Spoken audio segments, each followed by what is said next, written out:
آئیے سب سے پہلے ہم دیکھتے ہیں سورۃ الفاتحہ. ترتیب میں جائیں گے انشاءاللہ، لیکن ترتیب میں جب ایک حدیث میں کئی صورتوں کے فضائل اگر آئیں گے تو میں پھر اس کو وہیں رکھ دوں گا، وہ صورت کو ہم بعد میں نہیں دیکھیں گے، ٹھیک؟ ورنہ کوشش کریں گے کہ ہم سیکوینشلی جائیں سورۃ الفاتحہ سے. تو سب سے پہلی سورت قرآن کی سورۃ الفاتحہ ہے، اور سورہ فاتحہ کی یاد رکھیے بہت بہت بہت فضیلت ہے. اتنی فضیلت ہے کہ جس کی کوئی انتہا نہیں. اس سورت کے نام ہی ہمیں بتا دیں گے کہ اس کی فضیلت کتنی ہے، ٹھیک ہے؟ اس سورت کے ناموں سے ایک نام ہے ام القرآن، قرآن کی ماں. ایک نام ہے سبا مثانی، 7 بار بار پڑھی جانے والی آیت ہے. ایک نام ہے قرآن عظیم، مطلب خود سورہ فاتحہ کو بڑا قرآن کہا گیا ہے. اس کا ایک نام ہے سورہ الحمد. اسی طرح سورۃ الشکر، سورہ الدعاء، سورہ الشافیہ، سورہ الکافیہ، سورہ کنز، شفا والی، کافی ہو جانے والی، خزانہ، ٹھیک ہے، دعا، تعریف، الحمد.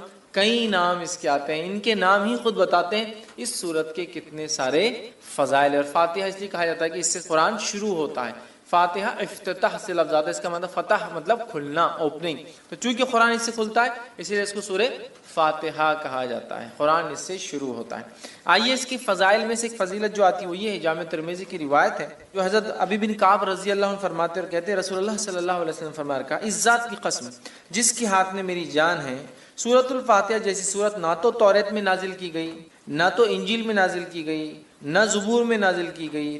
یہ 7 آیتیں ہیں جو بار بار پڑھی جاتی ہے. یہی قرآن عظیم ہے اور جو مجھے دیا گیا ہے. تو یہاں دیکھیے سورۃ الفاتحہ کی فضیلت میں جو آپ بیان کریں، ایک ایسی سورت ہے جو اس سے پہلے نہ توریت میں نازل ہوئی، نہ زبور میں نازل ہوئی، نہ انجیل میں نازل ہوئی، ٹھیک ہے؟ اور یہی سبا مثانی ہے. مطلب قرآن نے کہا نا وَلَقَدْ آتَيْنَاكَ سَبْعًا مِّنَ الْمَثَانِي وَالْقُرْآنِ الْعَظِيمِ، اے نبی ہم نے آپ کو 7 بار بار پڑھی جانے والی آیتیں، سبعًا مِّنَ الْمَثَانِي وَالْقُرْآنِ الْعَظِيمِ، اور ایک بڑا قرآن دیا. جب پوچھا گیا یہ 7 بار بار پڑھی جانے والی آیتیں اور قرآن عظیم کیا ہے تو کہا سورہ فاتحہ. سورہ فاتحہ قرآن کہا گیا، قرآن عظیم بڑا قرآن کہا گیا. اسے کتنے فضائل، تو کہا نہ اس سے پہلے یہ توریت میں نازل ہوئی، نہ زبور میں، نہ انجیل. کتنی بڑی فضیلت ہے. اور امت محمدیہ کو ہی صرف یہ سورت دی گئی ہے، اس سے پہلے نہیں دی گئی تھی.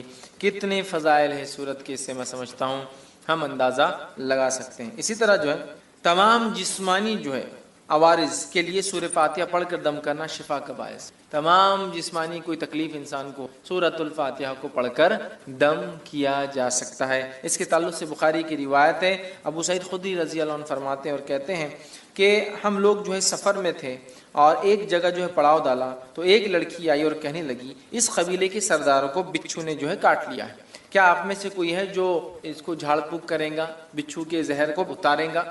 پڑھنے سے، رقیہ کرنے سے، کسی چیز کو دم کرنے سے بچھو کا زہر کیسے اترتا ہے؟ کوئی آدمی سوچ سکتا نا.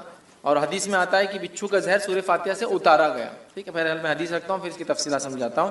تو کوئی ہے جو اس کا علاج کر دے، کوئی دم پھونک کرنے والا ہے. ایک آدمی جو ہے اس کے ساتھ جو ہے چل دیا، مطلب صحابہ میں سے ایک آدمی ان کے ساتھ جو چل دیا، حالانکہ اس نے کبھی نہیں اس کے بارے میں سنا تھا کہ یہ دم کرتا ہے، ٹھیک ہے؟ جب دم کرنے والا پلٹ کر واپس آیا تو اس سے پوچھا گیا کہ تم دم کرنا جانتے بھی ہو؟ دم سمجھتے ہم پڑھ کر ایسا پھونکنا کہ تھوڑا تھوک اڑے، دم. تو کیا تم جانتے بھی ہو دم کیا ہوتا ہے؟ تم نے کر کے آیا یا یوں ہی کہہ دیا کہ مجھے دم آتا ہے ویسے چلے گئے اٹھ کر؟ ٹھیک ہے. اس نے کہا نہیں، میں نے تو بس سورہ فاتحہ پڑھی اور پھونک مار دی. ٹھیک، سورہ فاتحہ پڑھی اور پھونک مار دی اور اس کو شفا ہو گئی. اب آپ کوئی سوچ سکتا آدمی کہ بچھو نے کاٹا، زہر ہے، اور آپ پھونکنے کی بات کر رہے ہیں. ٹھیک، تو آج جدید سائنس اس طرف بڑھ چکی ہے کہ لیکوڈز کے اندر خود کی سمجھنے کی صلاحیتیں ہوتی ہیں. معلوم آپ پانی کے تعلق سے ایک اسٹڈی آئی ہے کہ پانی پہ جب کچھ کلمات پڑھے جاتے ہیں تو پانی اپنے مالیکولز کو ریسٹرکچر کرتا ہے. معلوم مطلب اس کو جب کچھ پڑھا جاتا ہے، جیسے ایک آدمی بسم اللہ کہہ کر پڑھے گا تو پانی اپنے آپ کو ریسٹرکچر کرے گا. معلوم وہ آپ کے انسٹرکشنز کو سمجھ سکتا ہے. اب یہ الگ بات ہے کہ ابھی یہ اب ایک سائنٹیفک، ابھی اس کے لیے فیکٹس ایک لمبا وقت ہے، بٹ ابھی ہم کو پتہ چل رہا ہے جو سائنس آج کی بتا سکتی ہے، لکوڈز جو ہوتے ہیں ان میں اپنی انڈرسٹینڈنگ ہوتی ہے اور وہ ریسٹرکچر کر سکتے، ریڈیزائن کر سکتے اپنے آپ کو، سامنے والا کیا پڑھ رہا ہے. اگر اسی بات کو ہم ذہن میں رکھیں جو آج ایک ابتدا ہے اس فیلڈ کی، ہو سکتا ہے آگے بہت ساری باتیں ہمارے سامنے آئے، یہ ابتدا ہے، تو ہمیں پتہ چلتا ہے زہر بھی قسم کا لکوڈ ہے جو اندر جا رہا ہے. جب اللہ کا کلام پڑھ کے انسٹرکشنز مل رہے ہیں تو وہ ایکٹ کرتا ہے، اس پہ ریئیکٹ کرتا ہے، ریسٹرکچر کر سکتا ہے اپنے آپ. جو زہر ہے وہ شفا میں بھی تبدیل ہو سکتا ہے.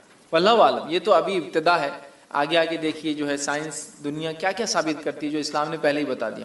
ہے نا. آج بہت ساری تھراپی جس میں صرف پھونکا جاتا ہے اور سہلایا جاتا ہے. دیکھا آپ نے مساج خالی پھونکتے ہیں اور ایسا ایسا ہی ہوتا ہے, ملتے ہیں, صرف مساج نہیں, یوں ملیں گے, سر پہ ہاتھ پھیریں گے, باڈی پہ ہاتھ پھیریں گے اور بولتے ہیں اس سے علاج ہو. مطلب جرمنی میں ایک سائنٹسٹ ہے, وہ پاگلوں کا یا لوگوں کا علاج کرتا ہے جن کو مرگی وغیرہ کی بیماری, ایپیلیپسی وغیرہ ہوتی ہے, اور وہ ان کو, حالانکہ نان مسلم ہے, کرسچن ہے, تجوید کے ساتھ قرآن پڑھاتا ہے, اور اس کی تجزیے کے مطابق, اس کے ایکسپیریمنٹس کے مطابق وہ کہتا ہے اللہ لفظ کو جو تجوید کے ساتھ پراپرلی برابر ادا کیا جائے ایسا آدمی پاگل نہیں ہوتا ہے. وہ مسلمان نہیں ہے, لیکن اس کی تھراپی کہتی ہے کہ یہ لفظ کو صحیح بولنے سے مینٹلی آدمی اچھا رہتا ہے. سبحان اللہ. ٹھیک ہے, تو بہرحال تو زہر کا اتارا ہے, اس لیے میں نے کہا کہ جسمانی بیماریوں کا اس کے اندر علاج ہے. اسی طرح سورۃ الفاتحہ کی فضیلت یہ ہے, جادو, جن, مرگی یا کسی پر سایہ یا کسی چیز کا اثر ہو, بیماری اگر کسی انسان کو ہو اور صبح اور شام جو ہے 3 مرتبہ سورہ فاتحہ پڑھ کر دم کی جائے تو اس کو شفا مل جاتی ہے. جادو, کوئی اثر, آصف جس کو کہتے ہیں, ٹھیک ہے, مرگی, ایپیلیپسی, اس جیسی کوئی بھی بیماری ہو انسان کو, اگر سورۃ الفاتحہ صبح اور شام 3 مرتبہ پڑھ کے دم کی جائے تو اس کو فائدہ ہوتا ہے. جس کے تعلق سے ابو داؤد کی روایت ہے, ایک لمبا واقعہ ہے, خارجہ بن سلت رضی اللہ عنہ کا جو اس کے راوی, وہ کہتے ہیں کہ ان کے چچا نے روایت کیا کہ وہ ایک سفر میں تھے اور وہ ایک جگہ سے گزرے جہاں ایک آدمی کو لایا گیا جو زنجیروں میں جکڑا ہوا تھا, مطلب اس کو باندھا ہوا تھا رسیوں وغیرہ میں. لوگوں نے کہا یہ پاگل ہے اور تم محمد صلی اللہ علیہ وسلم کے ساتھی ہو اور تم محمد صلی اللہ علیہ وسلم کے ساتھ رہے ہو, کچھ ایسا پڑھو کہ اس انسان کو شفا ہو جائے. صحابہ اس کو صبح اور شام 3 مرتبہ سورہ فاتحہ پڑھتے اور اس پر دم کرتے, تھک تھکی لگاتے, تھوکتے کرتے, اور وہ کہتے تھوڑے دن یہ کیا اور اس کے بعد وہ آدمی ایسا فریش ہو گیا جیسے کہ غلام تھا, آزاد کر دیا, ایک دم اچھا ہو گیا, شفایاب ہو گیا. ٹھیک ہے, اور جو ہے روایت بہرحال لمبی, اور بھی بہت ساری باتیں اس میں. ہم کو جو فضائل لینا تھا وہ یہ تھے کہ اس کے پڑھنے سے ذہنی بیماری, پاگل پن, مرگی, جن, سایہ, جو بھی بہرحال بولتے لوگ, نظر بد, سب کا علاج الحمدللہ اس سورت کے اندر. ٹھیک ہے, آئیے دوسرا سورہ نمبر 112, سورہ اخلاص کے فضائل. سورہ نمبر 112 سورہ اخلاص ہے, اور میں سمجھتا ہوں اسے کتنے فضائل ہے, اسی کوئی انتہا نہیں, اس لیے کہ اس سورت کا نام بتاتا ہے اخلاص. اخلاص کا معنی ہوتا ہے پیور, خالص, بغیر ملاوٹ کا.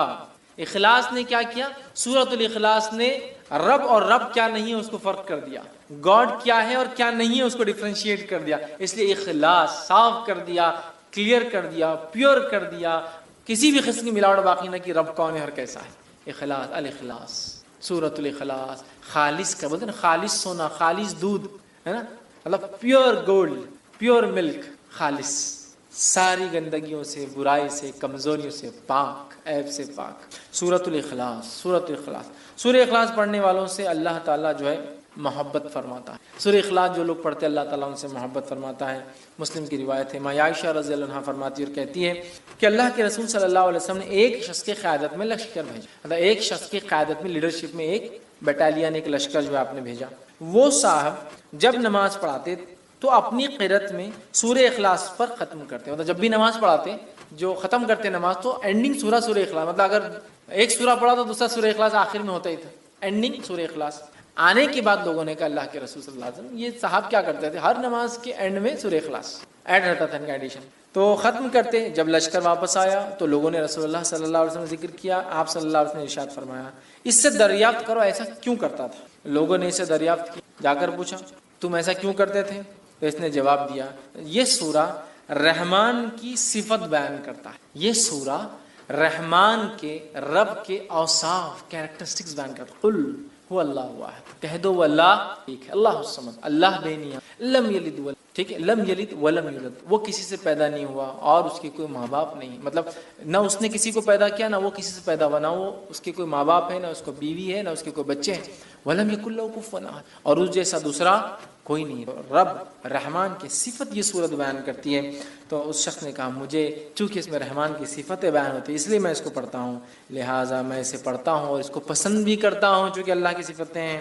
یہ سن کر رسول اللہ صلی اللہ علیہ وسلم نے فرمایا اسے جا کر بتا دو کہ اللہ تعالیٰ بھی اس سے محبت کر, چونکہ وہ رحمان کی صفتوں کی وجہ سے سورہ اخلاص پڑھتا ہے, اللہ تعالیٰ بھی اس سے جو ہے محبت کرتا ہے. ٹھیک ہے, اسی طرح جو ہے ایک مرتبہ سورہ اخلاص پڑھنے کا ثواب 1/3 قرآن کے پڑھنے کے برابر, 1/3 قرآن پڑھنے کے برابر ہے. صحیح مسلم 1/3 یاد رکھیے, کتنی اہم بات ہے, اس لیے کہ اس میں توحید ہے, توحید بڑی اہم بات ہے. ہم مسلمانوں کو ضرورت ہے اس توحید کو سمجھے، جس توحید کے کلمے کو جس کو ہم کہیں گے، جس توحید کے سورت کو پڑھنے کا ثواب ایک تہے قرآن کے برابر ہے، اس توحید کو سمجھیں۔ ہم توحید کو کبھی نہیں سمجھتے، اللہ ہم پہ رحم کرے، اور شرک میں ہماری زندگیاں گزری چلی، ٹھیک ہے، یہ بڑی خطرناک بات ہے، ہمیں توبہ کرنا چاہیے۔ تو سورہ اخلاص کی ضرور ہم تفسیر پڑھے یاد رکھیں۔ اسی طرح سورہ اخلاص سے محبت اور اس کی کثرت سے تلاوت جنت میں جانے کا باعث ہے، اس سے محبت اور کثرت سے اس کی تلاوت جنت میں جانے کا باعث ہے۔ ابو ہریرہ رضی اللہ عنہ فرماتے ہیں رسول اکرم صلی اللہ علیہ وسلم کے ساتھ میں تھا، آپ صلی اللہ علیہ وسلم نے ایک آدمی کو قل هو اللہ احد پڑھتے ہوئے سنا، تو آپ صلی اللہ علیہ وسلم نے فرمایا اس کے لیے واجب ہو گئی۔ میں نے عرض کیا کیا واجب ہو گئی؟ تو آپ صلی اللہ علیہ وسلم نے ارشاد فرمایا جنت۔ سورہ اخلاص پڑھا، آپ نے فرمایا اس کے لیے واجب ہو گئی۔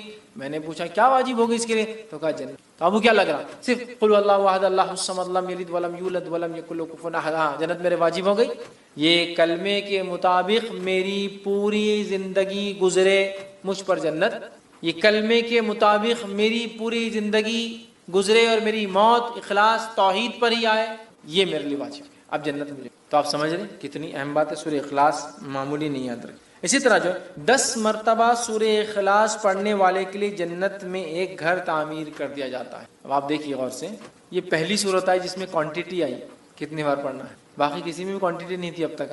تو آپ جس کو بولیں گے آپ تعداد مت طے کیجیے اب صورتوں کتنا پڑھنا ہے، بس پڑھتے جائیے، یہاں کوانٹٹی ہے۔ اگر اس نیت سے 10 بار پڑھی جائے کہ اس سے جو ہے جنت میں گھر چاہیے، تو پھر اسی کوانٹٹی فکس ہے، پھر 10 بار ایک ساتھ پڑھ۔ آئیے حدیث کے الفاظ، مسند احمد کی روایت ہے، معاذ بن انس رضی اللہ عنہ فرماتے اور کہتے ہیں رسول اللہ صلی اللہ علیہ وسلم فرمایا جس نے قل اللہ احد آخر تک 10 بار پڑھی، اس کے لیے اللہ تعالیٰ جنت میں گھر تعمیر کرتے ہیں۔ جس نے سورہ اخلاص کو 10 بار پڑھا، اللہ تعالیٰ اس کے لیے جنت میں ایک گھر تعمیر کرتے ہیں۔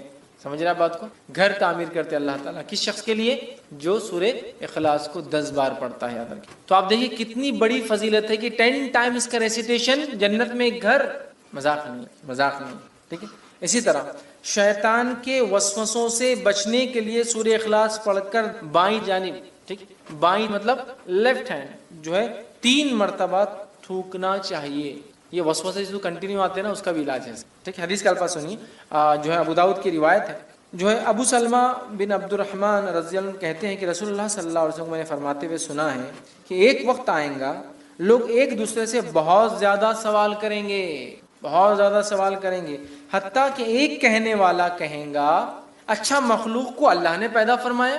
ایک آدمی آ کے کیا سوال کریں گے؟ اچھا مخلوق کو اللہ نے پیدا کیا، تو پھر اللہ کو کس نے پیدا کیا؟ وہ شک ڈال لیں گے، مخلوق کو اللہ نے پیدا کیا تو اللہ کو کس نے پیدا کیا؟ جب لوگ ایسی باتیں کریں گے تو کہنا، جب لوگ ایسی باتیں کریں گے تمہارے سامنے تو تم کیا کہنا؟ اللہ احد اللہ الصمد لم یلد ولم یولد ولم یکن لہ کفوا۔ خطرناک وسوسہ ہے نا، اللہ کو کس نے پیدا کیا، ٹھیک ہے، یہ پڑھ لینا۔ اللہ ایک ہے، اللہ بے نیاز ہے، اس نے کسی کو نہیں پیدا کیا، اس سے کوئی پیدا نہیں ہوا، اور اس کا ہمسر اس کے برابر کوئی نہیں ہے۔